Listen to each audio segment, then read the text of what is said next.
中国上空上芳威胁台海，若准中国逼我咱12海里，咱国军敢会使反击呢？针对肖战第一击的定义，咱国防部长顾立雄表示，咱无第一击，敢若自卫权。这款讲法是和前部长邱国正讲的无共款，引起关注。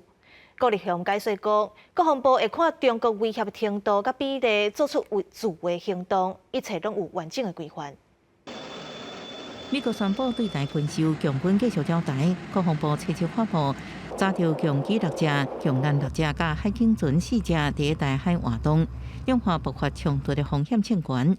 国防部长顾立雄表示，国军无第一击，只有自卫权。甲前部长邱国正论点无同，若强军接近12海里，国军是不是用自卫开枪，引起关注。我们是威胁的程度来比例性的来行使我们自卫的权利。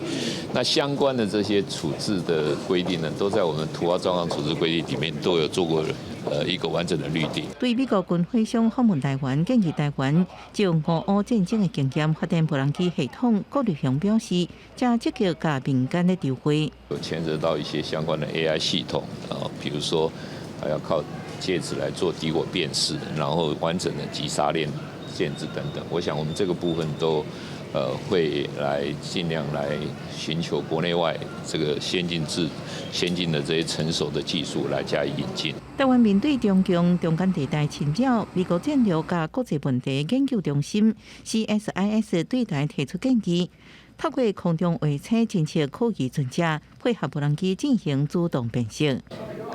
Figure out how best to respond to this threat to really the international law.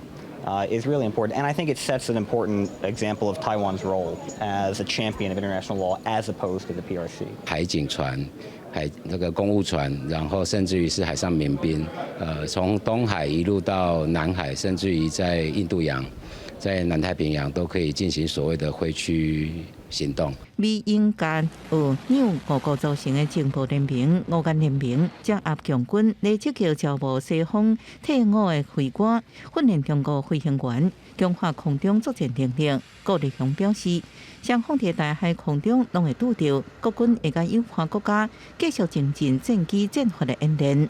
记者综合报道。